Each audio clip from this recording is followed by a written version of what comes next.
It's the Bionicle Inspiration Series. We're the Maxilos on your Bionicle bookshelf. We're that cool Bionicle guy that you look at and you go, oh yeah, that's pretty cool. Here on the Bionicle Inspiration Series, today we're going to be talking all about low part count. What do I mean by that? Well, MOCs that don't require a huge amount of pieces.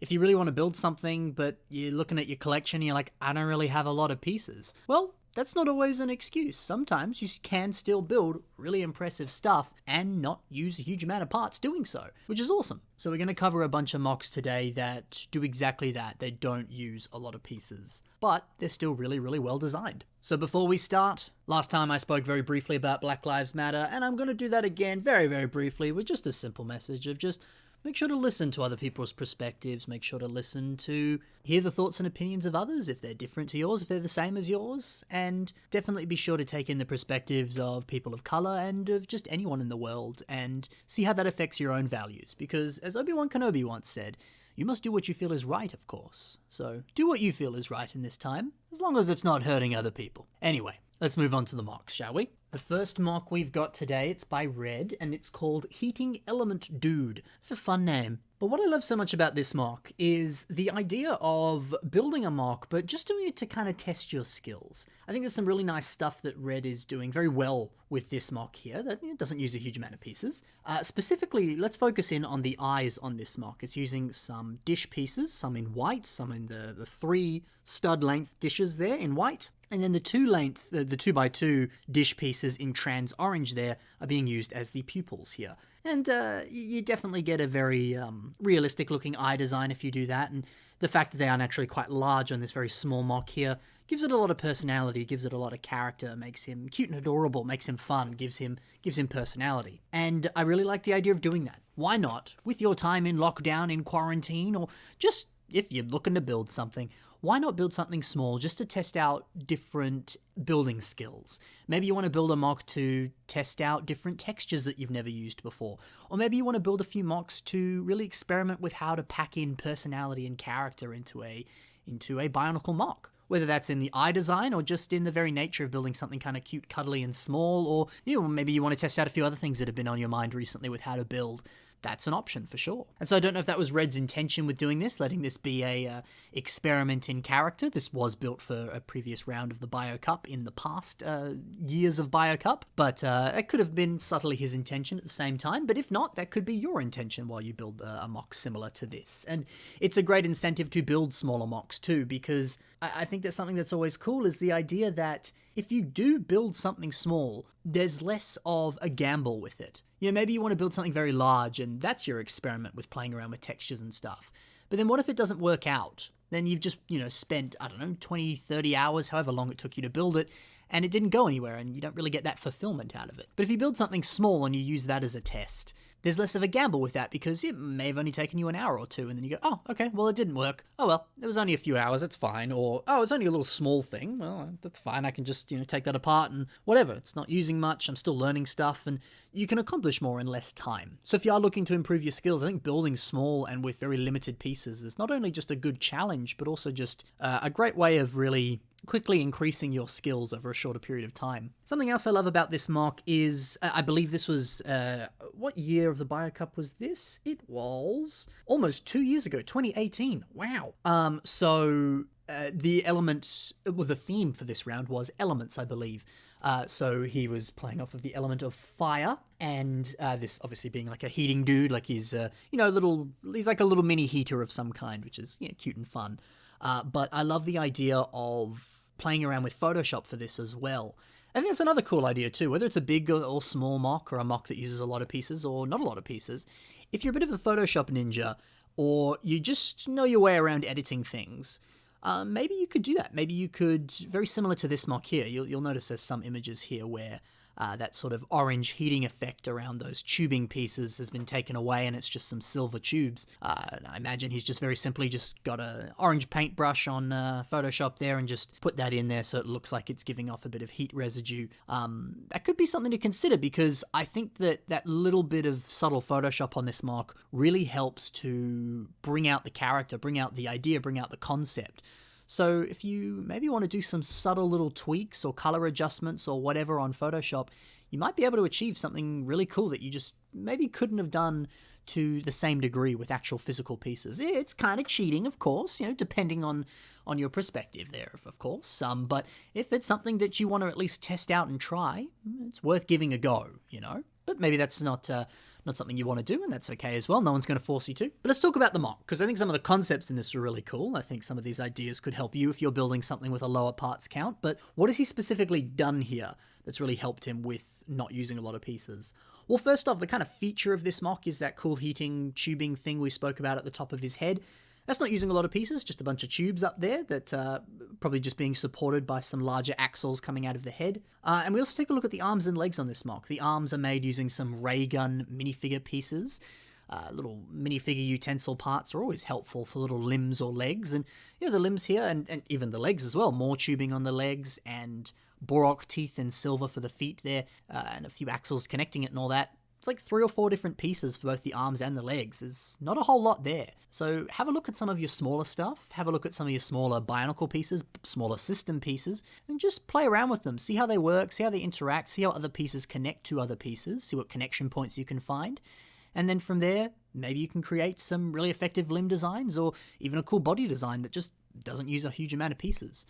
I often find sometimes working with really small elements can actually be really beneficial because you pick up any Lego set these days, you get a fair amount of just loose spare pieces, so you probably have a lot of little small pieces, and there's often interesting ways that they can connect and stuff, and sometimes it's just fun to have some little scraps on your table and you just sort of play around with them when you're, I don't know, in a business meeting and you're doing nothing, or you're just bored sitting in front of your computer, or maybe you're on the phone with someone and just while you're doing that, you're tinkering and you're playing and you're seeing what you can learn. I think smaller pieces are just fun to mess around with and you can achieve cool results with. So definitely something to consider if you're wanting to play around with this concept of making a MOC with a lower parts count. So it's really cool. Nice work, Red. Let's move on to the next MOC. This is by our good man Gringat. Gringat the Repugnant, as his name is on the internet. I'm not calling the man repugnant. He's a wonderful being. And this is called Lariska Mov. So Lariska is a canon Dark Hunter character in the Bionicle storyline that, to my knowledge, never received an actual official model, but there's all sorts of descriptions you can find from books and comics and blably-blue and Biosector and Bionicle Wiki, all that sort of stuff. So by all means, head on over to Buddy Biosector or the old Bionicle Wiki and see what you can learn about the characters, not only like Lariska, but other characters that didn't receive an official model or that are deep in the Bionicle lore. But what's so cool about this MOC here is that Gringat only used pieces from Nadiki and Krekker, those 2 Lego sets. So you might look at this MOC and be like, Ben, that does not have a low parts count. And you'd be right, because there's a few pieces in this one. But the idea of just building a MOC only using pieces from 1 or 2 sets, a little alternate build of sorts, it's always a really fun and really good idea, for sure. And something you could consider doing. And in that sense, if you have those 2 sets and you've not used the pieces from them, to some degree it's a lower part count because, you've already got those pieces lying around, so put them to a good use, put them to a new use, Of course, you are still using a lot of pieces, but I'm bending the rules a little bit here, but still, something to consider. Not only, I think, is it a fun challenge of just having the limitation of only being able to work under certain restrictions with new pieces, but it's also a great way to learn new techniques, and it's also just a cool idea. And if you have a more limited collection, don't let that discourage you, because like we see here, Gringat's used pieces from 2 sets. 2 sets aren't hard to buy, and from that he's achieved some really incredible stuff. So there you go. But let's break down this MOC here, because it's awesome. Last time I checked Biosector, because there was a time when I was a bit younger, I actually made a Lariska MOC myself, but I remember I made mine in grey, and then people were commenting like, oh, that's the wrong colour scheme for what Biosector says, and I was like, oh, I didn't even read Biosector. Silly Ben. But I believe her colour scheme is this dark green and dark blue mix, I think. I definitely remember dark green being there. Don't know about the dark blue, but I'm pretty sure that's accurate. So a great choice of 2 sets to make for Lariska here. But I love the leg design on this MOC, using some of those kind of curved lift arm pieces there just to get this really interesting angle. It's just unique and different. A really nice way of tackling both a leg and a foot design there. It's cool. I also love the head design on this MOC as well, using that sort of, well, it came on Nadiki, but it's that Vaki head that was also Nadiki's head in dark grey there, and kind of just building off of it, like putting those wire pieces in there over the eyes, so it looks like she sort of has more sort of solidified eyes or kind of pupils, I guess. Just the kind of natural curve of those interesting tubing wire pieces. It just creates a really interesting, almost kind of like hair-like look to the back of this head, but also just a really interesting shape to the head. It may not necessarily be hair, but it's just a funky kind of angle and a funky kind of look. Definitely cool. I still love too the kind of broad shoulder design here, using those blade pieces there just to give her this sort of interesting shoulder pad look. It's pretty cool. A really nice alternate model using pieces from just 2 sets. Let's now take another look at another MOC. This one is by Makuta Nui MOCs, and it is Makuta Doom. So I think what's cool about this one is the idea of, probably in your collection, you've got some cool masks. You know, whether you've ordered one off Shapeways, which is what I imagine we have here on this MOC, or if you've got one painted by Mold It Masks, or I don't know, you've somehow come across some ultra cool, ultra rare, ultra unique, custom made mask or whatever it is. Or you've just got a cool mask that you just really like, you know, it's nothing rare, it's nothing cool, but it's, I don't know, a Miru in black, and you're like, this is cool. And you always have it in a nice place of honor. You're yet to use it in a MOC, but you just love it. Well, maybe you could put it to good use on a MOC. And, you know, maybe you're not too sure what you want to build. Well, maybe just for now build it on something small. Or if not, give that really cool mask a nice home, a good place of honor on a little small MOC like this. As they wear it like a trophy, you know? It's a cool idea. You know, again, not really breaking the bank using a huge amount of pieces for it. And it could just be a fun little desk toy that sits in front of your computer, and yeah, you just look at it all the time, you pose it around, you play it, you put it in cool poses, you do cool things with it, whatever. Could be a fun thing to do. I think this is a nice example of that for sure. And like I said, really cool mask on this one. Very much accurate looking to the movie. While I was looking, because in the email for this submission here, Mr. Makuta Nui MOCs gave me his Instagram, and I was just getting his Instagram up. He's actually built a larger version of Makuta from the second Bionicle movie there, using this mask and using that sort of darker red color scheme. It looks lovely. Normally I'd show it, but I'm going to make you go to his Instagram to look at it, because check the links in the description. See all the other stuff these builders have built. They're talented people. Check out their stuff. So go look. Go look. There's more from him, and there's more from others. Take a look. But I love on this MOC the kind of quote-unquote cloth elements. I'm doing air quotes as I say that because they're not really cloth. You know, it's not using cloth pieces, but it looks like cloth. And that's kind of being achieved here through different silver pieces, like some Borok teeth and some smaller armor parts. And so it kind of looks like he's got some interesting robes on or something. It also kind of looks like he's got very tiny shoes on, you know? I love the idea with these limbs, how they're just very simplistic, these limbs, but that works. And his feet there have just been slightly improved with the little addition of those silver pieces being kind of slotted into the gap on that mutter foot. It's very fitting, very cool, it works.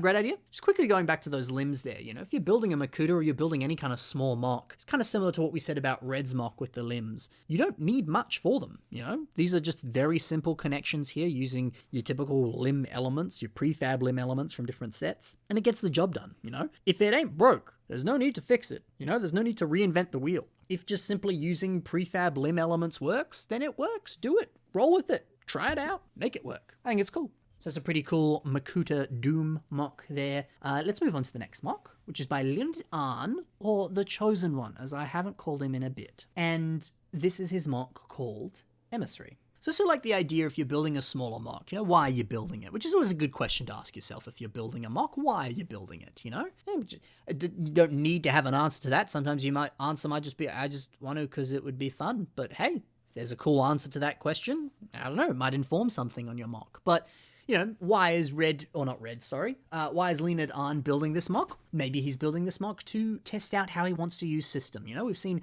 a bunch of MOCs from Mr. Leonard Arn before where he has used Bionicle parts, but also a bunch where he's used system, and this is an example of that. But maybe you want to test out how to use system, because Bionicle is a cool beast on its own, but system, that's another ballpark, you know, and sometimes that can be a little daunting using some system pieces, because it is an entirely different system to Bionicle, isn't it? Haha, puns. So yeah, you know, maybe you want to build just a small little MOC just to experiment with systems, see how those pieces work, see how you can wrap your head around it. And like I said, just make it small, don't make it this big massive thing, so it's just a quick few hours as you build, or even, you know, half an hour, however long it takes you, however much time you want to invest into it. And you just start to get a bit of a hang of how to use those system pieces, you know, and you can overcome some of the problems you might be having. Because that's the thing, isn't it? If you're having a problem with something, there's no use dwelling in that. Find a way to fix it, you know? And if the way to fix it is just to build some cool little small things, that sounds like fun. So give it a try, give it a go. Yeah. Another thing too, you know, I've had a bunch of people message me in the past saying, hey, you know, how do I take pictures, you know? So maybe also you want to build a few smaller MOCs and test out your photography, because I think the image that Mr. Leonard Arn has taken here is very effective. Really, really nice interplay between the two, you know, the black of the background, the black on this MOC here. It still stands out against the black background. It's not getting drowned out by that, which, you know, is not an easy thing to do. You've got to really play around with your lighting if you want to achieve that. So that's very nicely done. So another thing to do too, if you're building a smaller MOC, you know, maybe you want to build something, take some pictures of it. Maybe that didn't work. Maybe take a few more pictures of it. You know, if you are building things to test out your skills in building, or maybe you want to build things to test out your skills in photography or Photoshop as well. Give it a try. See if that works. But let's talk about the MOC. I love the kind of focal point on this MOC, the really standout element on this, which is the eye or kind of cockpit design. I imagine this is sort of more of a spaceship, but it could be a little organic alien scouting drone or something, I don't know. But I love the eye design here using this trans pink Friends umbrella piece. Really cool piece. And just the kind of natural look of it, it does almost look like this organic eye. It's very nice. And really, really pops up against all the black here. It's beautiful. So really, really cool. And again, kind of like we were speaking about with the Tarago Doom MOC here, just the idea of finding one or two pieces that are really just beautiful pieces, really sort of stand out highlight pieces, and putting them into something, giving them a home, and using them as sort of a focal point on a MOC. The really sort of standout area is that or those pieces, you know?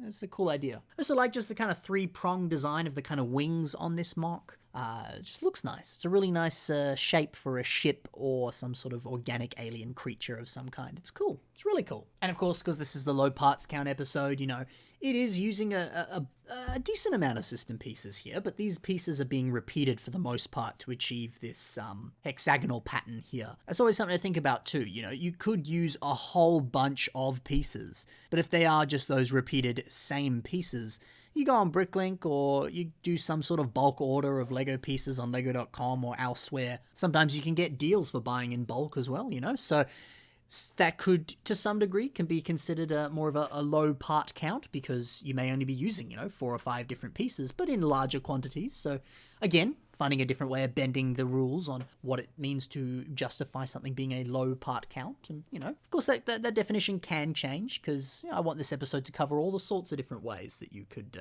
be tackling something that requires a low part count, you know? So something to think about there, just repeating pieces and what that can do for a MOC. Let's move on to the next MOC. It's by IGS, and this is called Panopticon. So this was built for the BioCup 2020. Of course, I will be getting to my BioCup 2020 coverage very soon. I have just a few more days left, and then university is all wrapped up for this semester for me, and I've still got a few assessments that I need to finish, so I'm not going to be touching BioCup stuff until that's done, but that'll be done like roughly Tuesday next week, so you've got kind of maybe a 3 or 4 day wait, and then I'll get those videos out for you. But in the meantime, here's some other cool BioCup stuff, and hey, always a friendly reminder that if you've entered the BioCup at any point in time, there's no reason I won't feature on a later episode of BIS that isn't even related to the BioCup, so there you go. Anyway, Panopticon. This is cool. Why is this cool? It uses a canister. You can see the word Bionicle on the side there. It is a Borok canister, if I remember my... Yeah, it's Borok canister. Super cool. Super cool. What a great idea to do that. You're probably like me. You've got a whole bunch of canisters lying around that you don't do anything with. Or currently they're just storing sets in or whatever. Well, why not put it to good use? Put it into a Bionicle MOC. Because oftentimes those canisters had connection points on them. Or even if they don't, why don't you find some connection points? Very similar to what IGS has done here, actually. It's a really cool idea, and it's technically still purist, because those Bionicle canister pieces are technically a Lego piece. That's pretty cool. And what I also like about it, too, is the canister is quite a large piece in this sense, and it kind of is the majority of this MOC as well, so it still fits in with that low parts count idea. And also, that's a good idea too, you know, maybe you yourself don't have a lot of pieces. Well, how can you bend the rules on what justifies as a piece? Can you use some interesting Lego stationary pieces, or some of those old like Lego watches, or can you use canisters? You know, you might have a few more pieces than you actually realize that you never really thought was actually a piece, you know? I once opened a Lego set and there was a clump of glue inside of it. I'm sure there was some error in the factory where some glue fell into the box, or when the box was being glued together or whatever, there was a bit more glue than they anticipated. It came out of the box with all the Lego. So in my eyes, it's technically a Lego piece, a rare one-off Lego piece that is in my possession. I'm bending the rules there, but it came out of a box. It's technically true from a certain point of view. So, there you go. What justifies as a piece? Do you have more pieces than you realize? Anyway, taking a look at the legs on this MOC, we can kind of take a look underneath of the canister here. You can see kind of the main structure of this MOC is just a bunch of Hero Factory bones. That on itself is really cool, the idea that, you can just straight up use the, I'm sure, abundance of Hero Factory bone pieces that you've got in your collection to build a sort of larger frame for a MOC, and from there you can branch out and build the legs, and then you put the canister on top of that Hero Factory bone frame and see what works. Specifically too, the legs on here, they're kind of branching out of that hand joint on the end of those Hero Factory bone pieces, and from there, there's those weapon pieces and just a bit of tubing and ropes and different things there, just for that added little extra bit of detail. You take a look at it, there's not a lot on there, apart from kind of the main bulk of the pieces on this MOC are the little funky details that have been put alongside that weapon piece, just to make it look more industrial, more mechanical.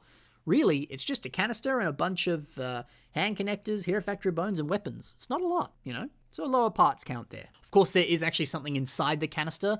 Honestly, I reckon you'd get away with putting nothing inside the canister. It'd still look pretty cool. But what is inside this canister is, in fact, really, really cool. All these different tubing pieces wrapped around this Baze Malbus headpiece here.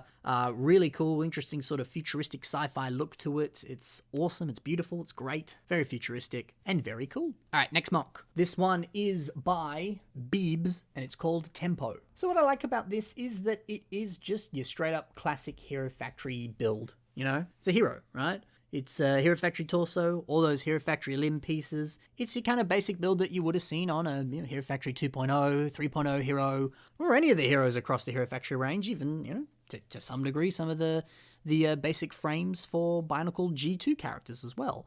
And this hit me. I liked it because it's kind of this idea of, I remember when I was a kid, I have a picture of it on the side of my computer. I would build random Toa using the different pieces that I had in my collection. I'd take apart the Toa Ica or something, and I'd go, I'm going to build my own cool Toa. And I'd combine the colors, I'd combine the masks, I'd put a cooler mask on. I'd go take some pieces from another wave or theme of Bionicle sets and put them with that. And I'd be like, I've made my own cool line of Toa, I do that all the time, and I'm sure you did as well. But how much did you do that with Hero Factory, Or maybe you grew up with Hero Factory. How much have you done that with Bionicle, What's the case there? So I like that idea of just getting in touch with your younger self and doing that, just for the fun of it, playing around with just exclusively the pieces that you might find in your typical Hero Factory set or Bionicle set, or just the pieces in your collection. You don't have to limit yourself with pieces there. And just doing that, building a random hero because it's fun, or building a random Toa because, why not? It's cool, Do that. And then give him a backstory, give him a name, think up something fun for him, or don't. Just put him on your shelf, or just be like, cool, I made a thing. Post it online, done, I think that's fun. I think that's cool. And, it kind of made me realize that as much as I loved Hero Factory when it was coming out, I never really did that. I never went, oh, cool, I'm going to combine the pieces from combine the pieces from Evo or Natalie Breeze and Stormer, and together I'm going to make this cool, multicolored, awesome hero character named Bruce Sawgrinder. And he's a badass hero who is a rebel without a cause, and he's got a buzzsaw for his weapon, and he has laser eyes too. Why not? Sometimes that can be fun.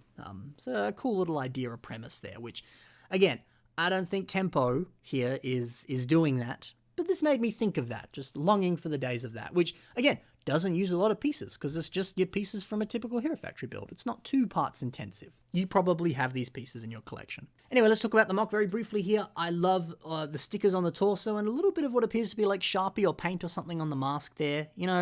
Maybe you want to play around with different ways of customizing pieces. Another great idea to do that on a smaller MOC here because it looks pretty cool. I still love the little robot hand that he's got here on his one side. That's pretty cool, a fun little detail. Just a bit of asymmetry there. It works well. And the idea of flipping a mask too, Always a cool idea. Very cool. Second last mock now. This is by Dead Man's Wrench, and it's called Wavin. So the album for this on Flickr says Building in Hotel Rooms number 8, and he's got a whole bunch of different mocks here. I love this idea. Just, it actually takes me back to my childhood, where I remember I was on holiday, and I was in holiday in America at the time. I was a bit younger then, and I remember one of the highlights of my holiday was buying the Makuta Mystica sets and the Toa Mystica sets, even though it was cool. I was at Lake Tahoe and I was seeing the sights and getting it all in, and it was all amazing and stuff. But I remember going back to the hotel and being like, I want to go play with my Toa. They were cool, you know. So there's a fun memory for me there, of course. But I just like that idea of, you know, maybe you're on holiday somewhere or you're away from your collection, but you've got a set or two lying around.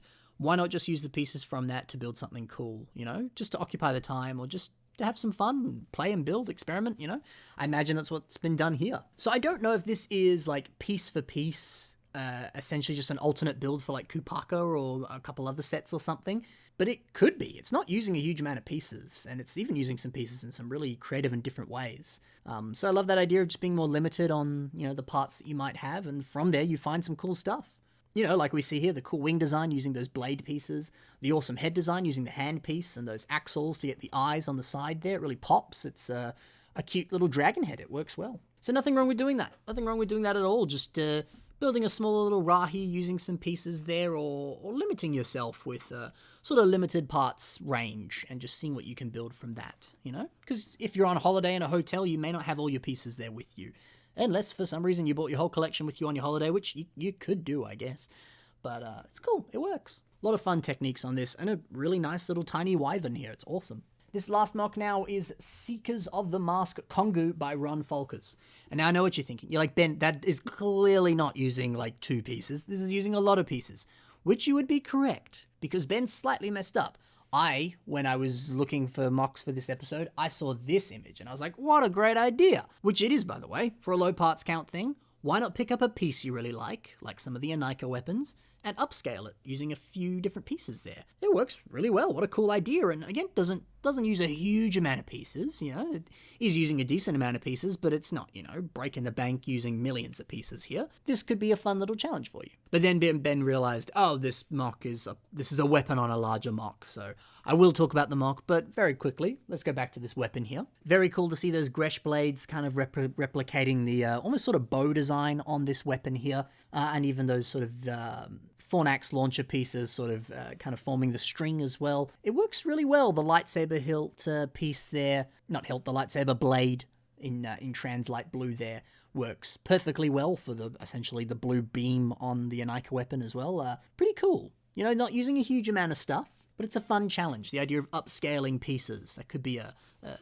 fun idea, a fun little build that wouldn't necessarily break the bank on things. But let's briefly talk about this Kongu mock here. Really, really cool. I think this was part of a larger kind of a Anika collab. Really great idea. But I love the kind of general stance that this mock has. There's something about the way the torso is designed on this. He has this very sort of bulky, agile look to him. It looks like he has weight, which is really a difficult thing to show on a Bionicle. The fact that it has muscle or it kind of has weight, and you know, it looks like these pieces have strength behind them, have a weight to them. Like I was saying, it's unique. Some of the poses he's in and stuff, he seems like this very agile, strong character. There's a really nice sense of character being conveyed in just the general shaping on this mock. It's really cool. Can't quite put it into words what I'm thinking here, but regardless, the general frame on this mock, the proportions and stuff, it's been well designed. I also love too how there's those curved lift arm pieces there on the lower legs. Just a nice way of implementing those pieces in there. It works well. So there's been a whole bunch of mocks that have a low part count. So if you're looking to build something that has a low part count, well, hopefully some of that stuff inspired you to do exactly that.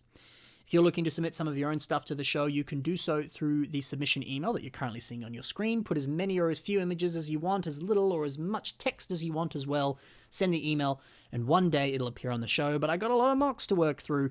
A lot of mocks, so your patience is key. Additionally, like I said, check the links in the description to the mocks you saw in today's episode. Check out what they've built, and you can check out the links in my description as well to stuff that I've built. Stuff is coming from me. I haven't posted on social media in a little bit, just because of the times, but also because I've been busy. I have stuff in the bank, but I can't post it yet because some of it I had to take for uni projects, so I can't post it because otherwise I'll be like, Ben, you copied this Ben Cossy guy. And I'd be like, yeah, that's me. I didn't steal them. Don't worry. So I'm just waiting until I get the marks back, and then I can post the plethora of content that I have in line. But I can't post right now. So stay tuned for that. There's stuff coming, but you might have to wait a little bit until I'm done with uni, which actually isn't that long. It's only a few days from the time that I release this video. So there you go. Anyway, thank you very much for watching. I'll see you in the next one. Bye!